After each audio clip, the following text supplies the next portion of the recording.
tongue bows to no one. The world needs calm.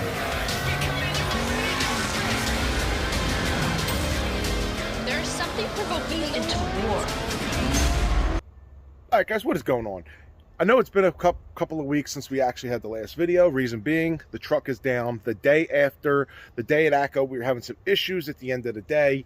And the truck is down right now. I mean, it was drivable. I drove it home from ACO, but I found more issues the next day, actually, when I got home from ACO. And it's been a couple of weeks. I've been trying to get this solved, to get back out to the track and just do some videos for you guys. But with the truck being down and now daylight savings, it's dark at 4:30 around here, so it's very hard for me to get my videos going for you guys because I work. By the time I get home from work, it's completely dark out right now, and it's not easy to do videos in complete darkness working. And the only time I have to do them would be on the weekends, and on the weekends right now I was trying to get the truck fixed all weekend, so didn't get it fixed this weekend. I'm hoping to possibly get it fixed during the week. I have a new solution of what I want to do. I'm going to show you guys what exactly broke, and if you guys have any suggestions on how to get off what I'm going to show you, I'll let you know. But let's get started with the video, and I'm going to show you exactly what happened.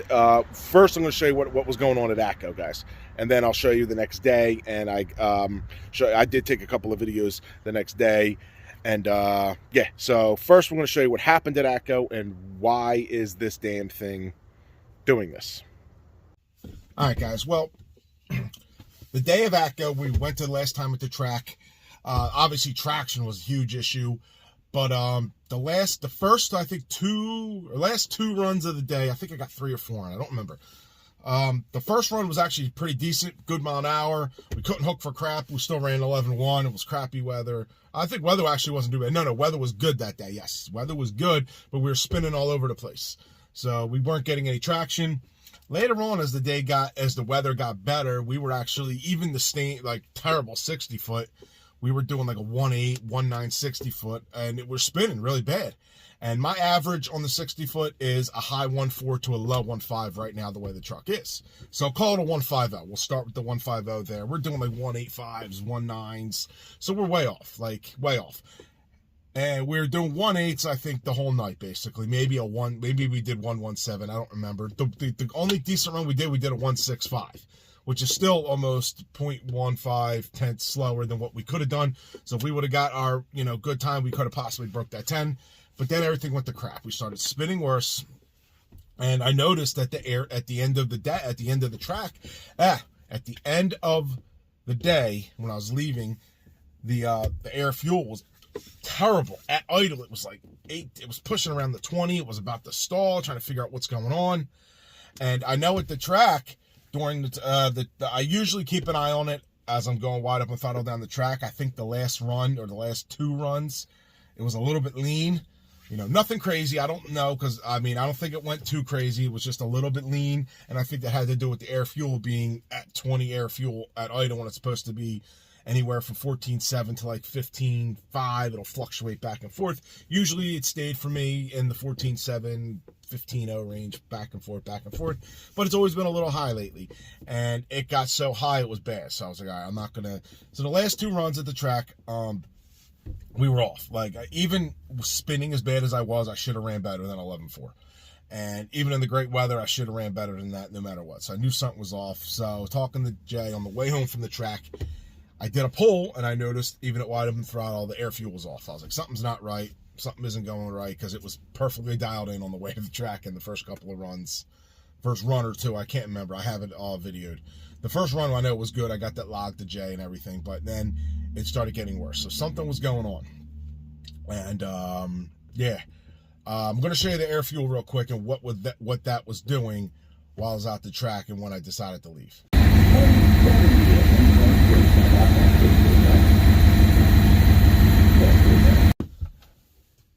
So as you can see that the air fuel was off, and right after that, I saw that, I was like, I'm out of here. And that's when I did the test on the way home to see if it was still good at wide open throttle, and it wasn't. So something was off. Talking to Jay, he's like, check your fuel pressure, so make sure that's good. We got home, we checked the fuel pressure, we're good. All the fuel system's good, everything's starting up normal, fuel pressure was good. Popped the hood. As I'm checking that with the hood popped and all, I looked down at the ATI damper.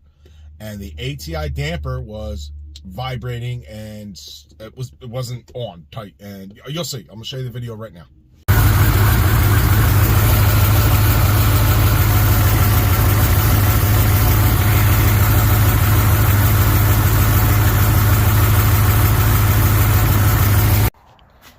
All right, guys, as you can see, the ATI was spinning. It was not vibrating. It was off. As you can see right now, that's the hub that's on the ATI damper. I don't know if you can see that bolt on the ground. Not that one. Not the carriage bolt. That is a grade 5 bolt that actually snapped off trying to get this hub off. Now, that hub, I broke. Let me show you guys. This one snapped. This one snapped. This one snapped. This one snapped. All of the Torx 40 plus screws have snapped inside of this. All of them. Now, this one was ridiculously loose. I could undo it by hand tight. Same thing with the three bigger, the bigger bolts. They are the 3/8 bolts. They were actually so loose hand tight, and I took them out. I got the whatchamacallit off, and I tried to just extract them. And one of them I extracted. I tried to just extract with a left-handed drill bit. I think it was this one, yeah. And I went a little to the left, dug into the threads a little bit, and screwed up. I did get the bolt out though. We did get it out, but I got the threads I screwed up the threads. So I was like, all right, no big deal. It will thread though still. Obviously, I'll explain that to you in a second. It will thread. But biggest problem is this thing, I can't get it off. It has 3 pins in it. No bullshit. I don't know if you can see it from here. Let me see if I can get it. It actually has 3 pins in it. I don't know if you need the pins to do. Let's see, guys. You get the 3 pins. So it is a pinned crank. One of them's from the keyed crank, and the other 2 are pinned because that's what you're supposed to do, because it's a supercharged application. So all I wanted to do was order a new hub. I talked to some guys. I was like, why don't you just get a new hub? And I was like, that's a great idea. So as you can see, this is the ATI, all new screws, torque to spec, blue Loctite, like they said, and we got the new hub. And I'm like, all right, great. So I went out, bought this at Harbor Freight. You see this right now? See, it's a little smidgy-widgy crooked. That thing was bent over like a mother. Like I said, this thing would not come off for the life of me. I had a breaker bar on it, and I could barely move it, and I was putting every bit of force I had into it, and it will just not, it's not budging. I went out, rented a better one at, AutoZone down the street. Same thing, actually broke 3 bolts off, which one snapped off in there right now. As you can see, the one on the ground. One of the friggin' bolts off is snapped off. That's how hard I was tugging on this thing to try to get this thing to budge. It will not move. I spray liquid wrench in there, trying everything. I do have a last resort option, which I don't want to do, and that's cut it off. I mean, I don't need it, but cutting it off, I'm just going to be very, very nervous because the crank, obviously, I don't want to cut into the crank. But that is my last resort. I can't get it off, guys. I'm not a mechanic. I am, not gonna lie, I'm pretty friggin' strong. I do construction, iron worker for a living. I'm very strong when it comes to this stuff. I have very strong hands, very strong everything for doing this stuff my whole life, but I can't get it to budge. 2 different polars, both of them bent, broke, whatever. And that's what we are down. And the shaking, I think, may have affected the air-fuel ratio. The thing is, when I checked it, when I started up in the morning, the air fuel was actually back to normal. So I don't know what's going on with that. It was just like a quick video of it and stuff. So took the belt off. Oh, and somehow we got it destroyed my radiator that was in there. Don't know how it happened. I could have accidentally put a hole in it, but yeah, there was, as you can see, leaking antifreeze. It was antifreeze all over the place. So I went out and had to get a new radiator. Thank God I had a warranty on the radiator because I just got a new one. So the radiator, I'm obviously not putting that in until I get this off because I'm going to have to re-drill. Once I eventually get it off, I'm going to have to re-drill into the hub. The crank's still got the things. I'm going to try and line up the pins exactly and just drill into, because this is already keyed. As you can see, it's keyed for a keyway here. So I think it's like here and here. Wherever he drilled, so I'm going to have to line it up perfectly. We got the drill bit set still. Everything's good in there. Still got that, so we got to line that up and drill it. But like I said, dude, I've stripped this is what it is. I've stripped this thing, as you can see, trying every bit of force to get this thing to move, and it will not move right now. So I'm at a standstill, kind of. Like I said, my last resort is I cut it off. Someone said try some heat. I don't know why the ATI snapped. My cousin Dave told me that, you know, they've been known to fail on LSs, and they probably have failed a couple of, you know, I don't know how often or whatever, but I've never seen them fail on a Hemi yet. It's obviously possible because it happens to me. Well, I mean, everything happens to me. I feel like I'm just like a bad luck with this damn thing, but yeah, that's the shitty situation I have going right now, guys, and it sucks because I just want to hit the track, race. I'm missing all this boost weather, dealing with this. Once I get that hub off, I can put the new one on, re-drill the new pin it, put the radiator back on, start everything up, and hopefully we are good to go.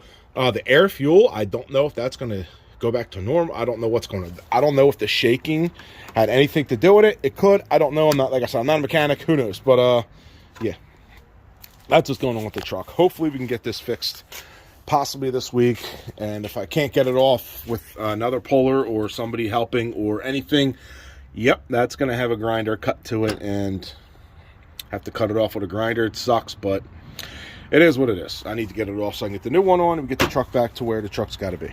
So yeah guys, it sucks. I want to drive my truck, man, and I can't right now, but what can you do? I don't know how it happened. Like I said, I noticed all the bolts were snapped and they were loose, and it just sucks, man. Everything was going together great, but for me, the stupid things are failing. Fuel system failing.